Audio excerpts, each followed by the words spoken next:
Everyone, welcome to my YouTube channel. तो आज मैं आपको माउंटेन एंड ओशियन का थर्ड एपिसोड एक्सप्लेन करने जा रही हूँ। लेकिन अगर अभी तक आपने इससे पहले वाली वीडियोस नहीं देखी हैं तो आई सजेस्ट पहले आप उन्हें देख लें। लिंक डिस्क्रिप्शन में अवेलेबल है या फिर आप मेरे चैनल पर विजिट करके भी देख सकते हैं। और अगर अभी तक आपने मेरे चैनल को सब्सक्राइब नहीं किया है तो मेरे चैनल को सब्सक्राइब कर दें, बेल आइकन प्रेस कर दें, जिससे मेरे आने वाली सभी वीडियो की नोटिफिकेशन आपको मिलती रहे।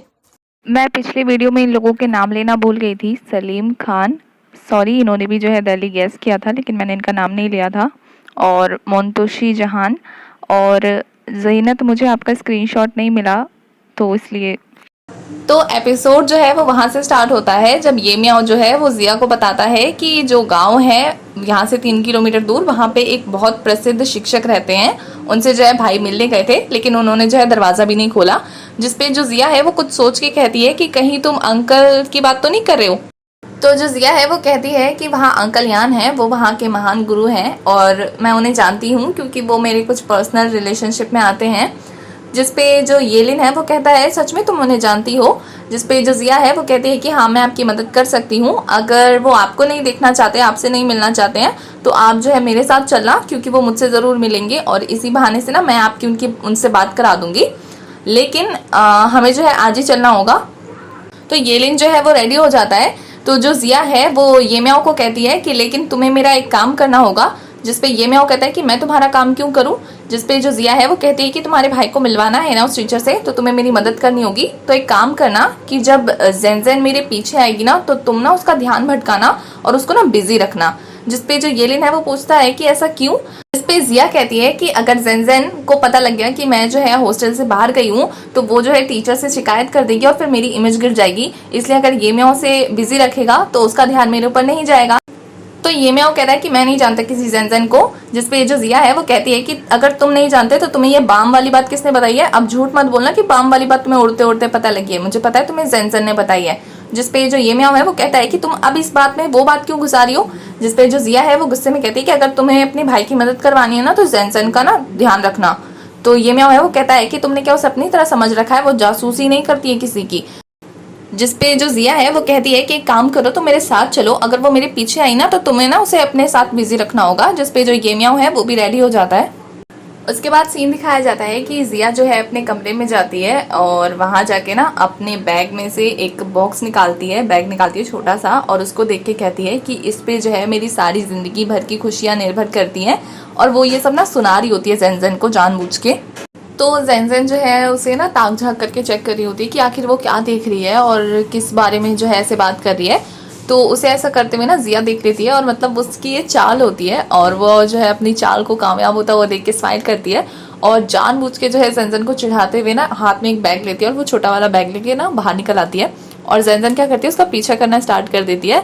और जिया जैसे ही गेट पे आती है तो वो ये मियाओ जो छुपा हुआ होता है वहाँ पे उसको इशारा करके कहती है कि देखो ज़ेन मेरे पीछे आ रही है। तो जिया जो है वहाँ से चली जाती है और ज़ेन जो है उसके पीछे पीछे आती है। तो ये मियाओ उसके पास आता है और उसको एक एप्पल पास करता है और कहता है कि तुमने मुझे पानी दिया था ना, इसलिए ये एप्पल दे रहा हूँ तुम्हें, एंजॉय करो।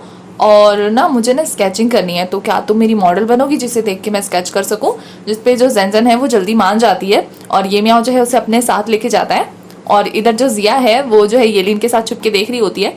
तभी येलिन जो है उससे कहता है तुमने ये सब ज़ेन से पीछा छुड़ाने के लिए नहीं बल्कि येलियाओं से पीछा छुड़ाने के लिए किया है ना। जिसपे जो जिया है वो शर्माने लगती है। तो येलिन जो है कहता है कि तुम नॉर्मली तो शर्माती नहीं हो, लेकिन तुम शर्मा रही हो इसका मतलब तुम झूठ बोल रही हो, है ना। तो वो दोनों जाने लगते हैं। तो जो जिया है वो जो है येलिन का हाथ पकड़ने की कोशिश करती है लेकिन उसे थोड़ा अजीब लगता है। तो वो क्या करती है ना, येलिन के टी शर्ट का कोना पकड़ लेती है और जब येलिन को महसूस होता है तो वो भी स्माइल करने लगता है। और वो दोनों जब गेट के पास पहुंचते हैं तो येलिन कहता है कि हम जो है बाहर नहीं जा सकते। जिसपे जो जिया है वो कहती है कि क्यों। तो येलिन कहता है कि मैं जो हूँ स्टूडेंट लीडर हूँ तो मैं बाहर जा सकता हूँ क्योंकि मुझे अलाउ है, लेकिन जो स्टूडेंट है उनको अलाउड नहीं है। तो जिसपे जिया है वो उसके कान में कुछ कहती है और फिर वो दीवार से ना इस पार से उस पार क्रॉस करती है और फिर येलिन के साथ जाने लगती है। वहीं दूसरी तरफ हमें ये मियाओ और ज़ेन का सीन दिखाया जाता है जहाँ ये मियाओ जो है वो ज़ेन को बता रहा होता है कि उसे कैसे पोज करना है। तो वो उसे एक एप्पल पकड़ा देता है और उसको पोज करने के लिए बोलता है और फिर कहता है कि मैंने ना तुमसे जो सुंदर मॉडल है आज तक नहीं देखी। जिसपे जो ज़ेन है वो शर्माने लगती है और हमारा ये मियाओ जो है वो उसकी स्केचिंग करने लगता है और कहता है कि कम से कम ना मुझे 2 घंटे चाहिए होंगे, क्योंकि उन लोगों को जाने और आने में टाइम लग जाएगा, तो मुझे ना धीरे धीरे बनाना होगा। और उसके बाद येलेना और जिया का सीन दिखाया जाता है कि वो लोग जो है वहाँ पे पहुँच गए होते हैं अंकल के घर पे, और जो येलिन है वो दरवाज़ा नॉक करता है। तो अंकल जो है वो गेट खोलते हैं, और गेट खोलते ही जो है येलिन पे बरस जाते हैं कि मैंने तुमसे कितनी बार कहा है ना, मैंने तुम्हें मना किया ना यहाँ आने से, और तुम फिर भी यहाँ आ जाते हो, लेकिन मैं इस बार भी तुम्हें अंदर अलाउ नहीं करूँगा आने के लिए। जिसपे जो हमारी जिया है वो उन्हें सरप्राइज देते हुए कहती है कि अंकल आपने इन्हें तो मना कर दिया अंदर आने से, तो अगर ये मेरे साथ आए तो क्या तब भी आप आने नहीं दोगे। जिसपे जो अंकल हैं वो सरप्राइज हो जाते हैं उन दोनों को देख के साथ में, और कहते हैं कि जिया ये तुम्हारे साथ आया है। तभी जो सीन है वो शिफ्ट होता है और हमें ज़ेनज़ेन और ये मियाओ को दिखाया जाता है कि ये मियाओ जो है वो ज़ेनज़ेन का ड्राइंग बना रहा होता है बहुत ज़्यादा धीरे धीरे, और 2 घंटे एक ही पोजीशन पे बैठने की वजह से जो हमारी ज़ेनज़ेन है वो बहुत ज़्यादा थक गई होती है और अनकंफर्टेबल होकर ना इधर उधर हिल रही होती है। तो हमारा ये मियाओ जो है वो ज़ेनज़ेन पे ध्यान नहीं देता है, और हमारी ज़ेनज़ेन जो है बहुत ज़्यादा उसको तकलीफ हो रही होती है ऐसे बैठ कर एक जगह। तो ये मियाओ जो है वो मैसेज करता है जिया को कि तुमने मेरे भाई का अपहरण कर लिया है क्या, उसने अभी तक मुझे मैसेज करके नहीं बताया। जिसपे जो हमारी जिया है वो मैसेज करके कहती है कि तुमसे 2 मिनट भी अपने भाई से दूरी बर्दाश्त नहीं हो रही है, हम बिजी हैं तो अभी मैसेज मत करो, जब हम फ्री होंगे हम तुम्हें बता देंगे। जिसपे जो ये मियाओ है वो फिर से स्केचिंग करने लगता है। उसके बाद अंकल यान के घर का सीन दिखाया जाता है, जहाँ जिया जो है वही बैग अंकल यान को देती है और कहती है कि मॉम ने इसे मुझे आपको देने के लिए कहा था ट्रेनिंग के बाद, लेकिन मैं जो है आपसे जल्दी मिलने आ गई तो मैं इसे अपने साथ ले आई। जिसपे अंकल यान जो है वो गिफ्ट खोल के देखते हैं तो उसमें ग्लासेस होते हैं, तो जिसपे जिया कहती है कि आपके लिए बहुत अच्छा है, अगर आप इसे काम के बाद जो है इस्तेमाल करेंगे तो ये आपको बहुत ज़्यादा सूट करेगा। जिसपे जो अंकल यान है वो कहते हैं कि तुम जो चाहती हो मैं वो वैसा बिल्कुल भी नहीं करूँगा, मैं इसे अपने कलर जो है बिल्कुल भी नहीं दूंगा। जिसपे जो जिया है वो कहती है कि जब पिछली बार मॉम ने मांगा था तब तो आपने मना नहीं किया था, तब तो आपने दे दिया था, लेकिन जब बात येलिन की आ रही है तो आप मना कर रहे हो, ऐसा क्यों। तो अंकल यान कहते हैं कि अगर मैंने कहा है कि मैं उसे नहीं दूंगा मतलब नहीं दूंगा, और इस बारे में तुम्हें जिद करने की कोई ज़रूरत नहीं है। जिसपे जो जिया है वो कहती है कि अगर आपने हमें नहीं बताया कि आप ऐसा क्यों कर रहे हैं तो मैं जो है डेली डेली आऊँगी और अपने साथ ना येलिन को भी लाऊंगी। तो जो अंकल है वो चौंक जाते हैं और कहते हैं कि तुम डेली यहाँ आओगी और डेली इसे भी लाओगी। तो जिया कहती है हाँ। तो अंकल कहते हैं अच्छा तो तुम इतने अच्छे तरीके से जानना चाहती हो तो मैं येलिन से कहता हूँ कि येलिन अपने घर जाओ और अपनी मॉम की कंपनी के बारे में जो है पूछ के आओ। जिसपे जो येलिन है वो कहता है कि हमारी कंपनी के कलर का क्या। तो जिया कहती है कि हाँ हमें बताओ क्या। अंकल यान कहते हैं ठीक है तुम इतने जो उतावले हो रहे हो जानने के लिए तो मैं तुम्हें बता देता हूँ। और तभी सीन शिफ्ट होता है और हमें ज़ेनज़ेन और ये मियाओ का सीन दिखाया जाता है कि ज़ेनज़ेन जो है वो बहुत ही बुरी तरीके से थक गई होती है और अब उससे नहीं हो रहा होता है। तो ये मियाओ जो है इस बार नोटिस करता है और उसे कहता है कि अगर तुम थक गई हो तो तुम थोड़ा आराम ले सकती हो। जिसपे जो ज़ेनज़ेन है वो कहती है क्या मैं ले सकती हूँ। जिसपे ये मियाओ कहता है बिल्कुल हम थोड़ी देर का ब्रेक ले लेते हैं, हमें कोई जल्दी नहीं है, हम आराम से भी कर सकते हैं।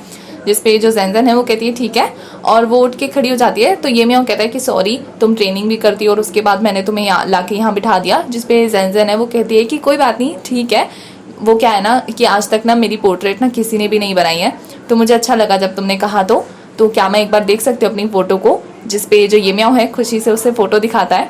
तो अपनी फ़ोटो को देख के ज़ेनज़ेन बहुत ज़्यादा खुश होती है और कहती है कि ये मियाओ तुम तो बहुत अच्छे कलाकार हो, तुमने मेरी इतनी अच्छी फ़ोटो बनाई है। जिसपे जो ये मियाओ है वो शर्माता है और कहता है कि ये तो आम बात है। जिसपे जो ज़ेनज़ेन है वो कहती है कि तुम जो है इतने अच्छे हो ड्राइंग में तो तुमने पेंटिंग क्यों सीखी, तुम तो जो है पोर्ट्रेट वगैरह ही सीख सकते थे। जिसपे ये मियाओ कहता है कि मेरे बड़े भाई को मुझसे ज़्यादा अच्छे से आता है ना वो चीज़, तो इसलिए हमारे फादर ने कहा कि हम दोनों को एक ही चीज़ करनी चाहिए, तो मैं अपने भाई के साथ आ गया। और फिर वो ज़ेनज़ेन से पूछता है कि तुमने क्यों चूज़ किया। जिसपे जो ज़ेनज़ेन है वो कहती है कि मेरी जो फैमिली है वो बहुत ज़्यादा गरीब है तो मैंने अपनी मॉम को जो है फाइनेंशियली सपोर्ट करने के लिए इसे चूज़ किया, इससे मैं ज़्यादा से ज़्यादा अर्निंग कर सकती हूँ। जिसपे ज़ेनज़ेन कहती है कि कोई बात नहीं, सबकी अपनी अपनी चॉइस है, ऐसा होता रहता है। फिर जो ज़ेनज़ेन है वो कहती है कि इस पोर्ट्रेट को ही देख लो, कुछ लोगों के लिए ये आम बात है लेकिन मेरे लिए एक सपने जैसा है, क्योंकि जो लोग बड़े घर में जन्म लेते हैं और जो लोग नौकरों के घर में जन्म लेते हैं उनकी दोनों जीवन शैली जो है वो अलग हो जाती है। जिसपे हमारा ये मियाओ कहता है ऐसा नहीं है, ये सिर्फ सोच पर डिपेंड करता है। अगर इंसान देखे तो जो राजकुमार होते हैं वो भी इंसान ही होते हैं आम। जिसपे जो ज़ेनज़ेन है वो कहती है कि तुम्हें ऐसा इसलिए लगता है क्योंकि तुमने कभी उन दिनों को नहीं जिया है। तभी वो जिया का नाम लेने वाली होती है तो वो बात घुमा के कहती है कि मेरी क्लास में एक लड़की है और वो जो है अमीर घर से आती है, तो उसके पेरेंट्स ने ना हर बर्थडे पे ना उसके लिए एक न्यू पोर्ट्रेट बनाई थी और वो हर बर्थडे पे ना वो साल भर उस पोर्ट्रेट को लगा के रखती है और जैसे ही उसका दूसरा पोर्ट्रेट आता है तो वो पहले वाले पोर्ट्रेट को जो है फेंक देती है। लेकिन साल भर उस पोर्ट्रेट को देखती है। तो मुझे ना उससे जलन होती है और मैं जो है जब भी उसकी पोर्ट्रेट को देखती हूँ तो यही सोचती हूँ कि क्या कभी मैं अपनी ऐसी कोई फ़ोटो देख पाऊँगी। लेकिन आज जब तुमने मुझे ये बना के दिया तो मुझे लगता है कि मेरे पास भी एक है जिसे मैं देख सकती हूँ। तो वो कहती है कि ये म्याऊं, क्या अगर मैं तुमसे इसे मांगूं तो तुम मुझे दे दोगे? तो जो ये म्याऊं है वो कहता है बिल्कुल। तो जो जिया है, जो जैनजन है, वो कहती है कि ये मेरे पास पहली पोर्ट्रेट होगी जो मैं खुद की देख रही हूँ, जिसपे जो ये म्याऊं है वो मतलब उसको बुरा लगता है जैनजन के लिए कि वो ऐसा फील करती है।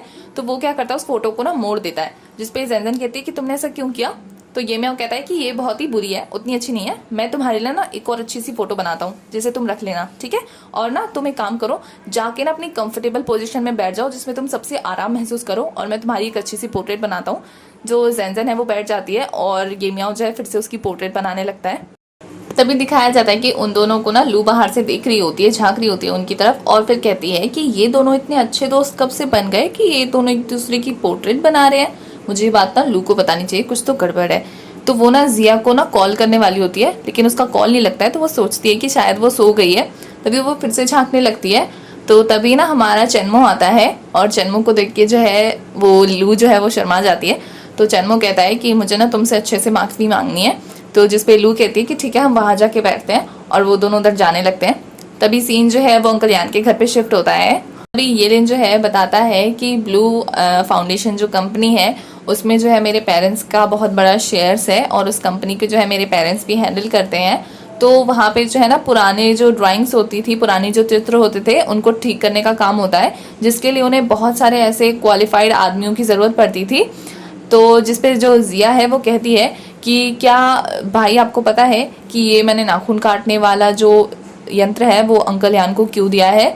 जिसपे जो येलिन है वो कहता है क्यों?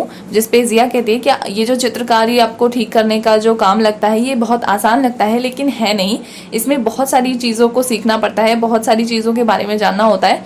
और इसमें जो सबसे ज़्यादा यूज़ होता है वो होता है सोने का पाउडर, जिसमें पहले आपको सोने को पीसकर बिल्कुल पतली पन्नी जैसा बनाना होता है, फिर उस पतली पन्नी को पीस कर ना उसका पाउडर बनाना होता है, इतना पतला बनाना होता है ताकि वो हवा चलने पे जो है सोना उड़ सके।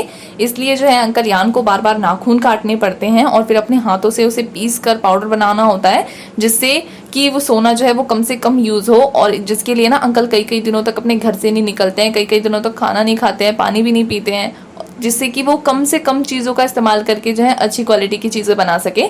जिसपे जो येलिन है वो कहता है कि मैं समझता हूँ तुम्हारी बातों को, मैंने जो है धैर्य से तुम्हारी बातें सुनी है। जिसपे जिया कहती है कि आपको क्या लगता है कि ये सिर्फ सारी चीज़ें जो है ये पैसा कमाने के लिए होती हैं? ऐसा नहीं है। जिसपे जिया बताती है कि हमारे जो अंकल हैं उनका एक स्टूडेंट हुआ था, वो बहुत सालों तक जो है अंकल के पास सीखा, और जब उसने बारीकी से जो है अंकल की सारी कला सीख ली, उसके बाद जो है तुम्हारी कंपनी ने जो है उसे हमसे जो है ले लिया। तो ये ऐसा था कि उन्होंने अंकल के जिगर के टुकड़े को ले लिया, क्योंकि अंकल जो है उसे बहुत ज़्यादा प्यार करते थे, बिल्कुल सगे बच्चे जैसा। जिसपे जो अंकल हैं वो कहते हैं कि छोड़ो इस बात को, उसने अपनी जो लाइफ है अपने अकॉर्डिंग जीने की सोची, तो मैं उसे नहीं रोक सकता। तो अंकल कहते हैं अगर मैं उसे सिखाता नहीं तो मेरी जो कलाएं हैं वो आगे वाली पीढ़ी तक कैसे जाएगी, इसलिए इतना चलता है। तो जिसपे जिया कहती है कि आपकी बात बिल्कुल सही है, लेकिन जो ब्लू फाउंडेशन ने आपके साथ किया, तो अगर आप जो है ये येलिन के साथ करेंगे तो ये तो गलत होगा ना। जिसपे जो अंकल यान है वो गर्दन हिलाते हैं, लेकिन फिर अचानक से उन्हें याद आता है, फिर वो कहते हैं कि क्या कहा तुमने अभी? जिया कहती है कि मैं आपको समझाती हूँ अंकल यान, देखिए इसमें आपका शिक्षक अगर पैसों को पहले रखता है और आपको छोड़कर चला गया है तो इसमें उस कंपनी की क्या गलती? कंपनी तो वर्कर्स रखेगी ना, लेकिन कंपनी ये थोड़ी देखेगी कि उस वर्कर्स को किसने सिखाया है या फिर उसकी फैमिली में कौन कौन है। ये तो गलत है ना। और आप इतने मतलबी कैसे हो सकते हो कि कोई आपसे मदद के लिए पूछे और अपनी अपनी व्यक्तिगत जो परेशानी है उसके चक्कर में उसकी मदद भी नहीं करोगे। जिसपे जो उसके अंकल हैं वो खुद को पॉइंट आउट करके वो कहते हैं कि मैं मतलबी हूँ? मैं मतलबी कैसे हुआ बताओ? तो जिया कहती है कि आप मतलब ही नहीं हुए, कोई आपसे मदद करने के लिए आके आपको हेल्प करने के लिए कह रहा है और आप बदले में जो है उसे उसकी गलतियां बता रहे हो। अब आपका शिक्षक चला गया तो उसने थोड़ी आपकी सारी क्वालिटी सीखी है, और आपने जो इतने सालों में सीखा है तो आप अकेले कितनी सारी चीज़ें करोगे। आप पाउडर भी खुद ही बनाओगे, आप सोने का पेस्ट भी खुद ही बनाओगे, बताओ क्या क्या करोगे। अगर आप कंपनी में जाओगे तो वहाँ पे जो है आपको बहुत सारे हेल्पर्स मिलेंगे, आपकी अलग अलग चीज़ को संभालने के लिए अलग अलग लोग प्रोवाइड करेंगे। अगर आप कंपनी के साथ मर्ज हो जाओगे तो आपकी जो कला है, आपने जो इतना सारा सब कुछ सीखा है, वो सब वेस्ट नहीं होगा, वो सब यूज हो जाएगा। और जिया कहती है कि आप इतने सारे लोगों के बीच में उन्हें काम करा रहे होंगे तो आप एक तरह से उनके टीचर होंगे और आपके कितने सारे स्टूडेंट हो जाएंगे, तो मुझे तो लगता है कि आपको हाँ कह देनी चाहिए। फिर वो जो है येलिन की तरफ इशारा कर रही होती है, जो मंत्र मुग्ध होके जो है जिया की बात सुन रहा होता है। तो येलिन को इशारा करती है कि तुम भी हाँ हाँ बोलो। तो जिसपे येलिन है वो कहता है हाँ हाँ अंकल, जो जिया कह रही है वैसा ही होगा, आप आ जाओ, आप जो है वहाँ के टीचर बन जाओगे जब तक आप वहाँ रहोगे।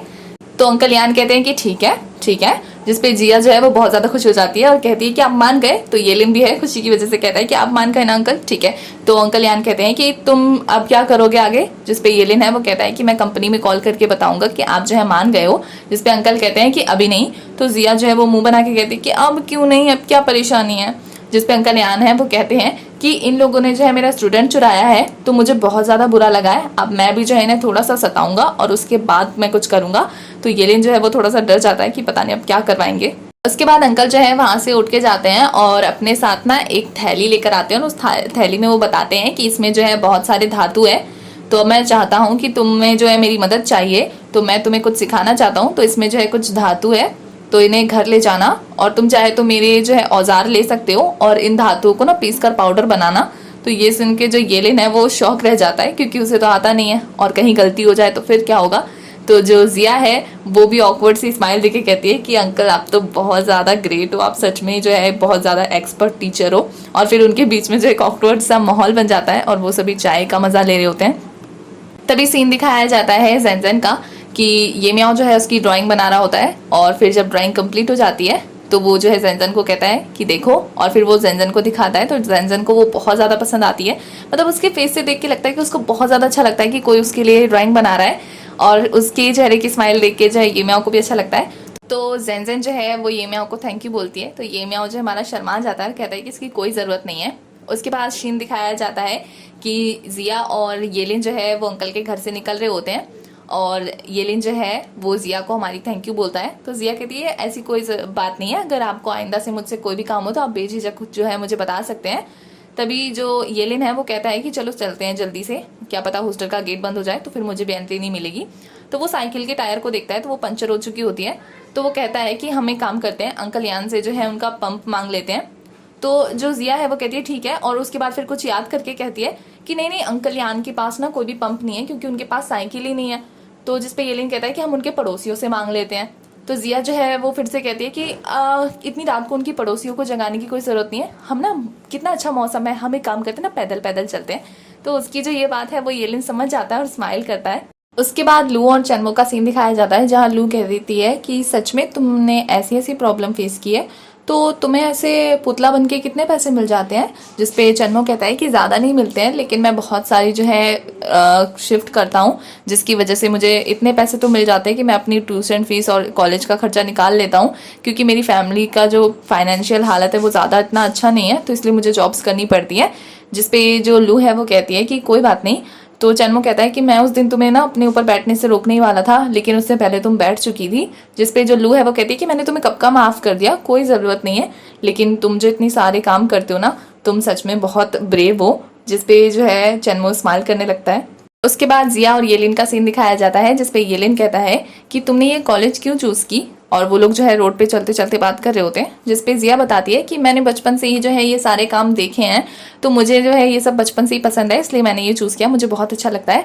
जिसपे जो येलिन है वो कहता है कि तुम्हारा फैमिली बैकग्राउंड भी बहुत अच्छा है ना, तो तुम्हें और ज़्यादा मेहनत करनी होगी। जिसपे जो जिया है वो कहती है हाँ मेरे ग्रेड्स कुछ कम है, लेकिन मैं कोशिश करूंगी कि मैं अपनी फैमिली का जो नाम है वो गिरने ना दूँ।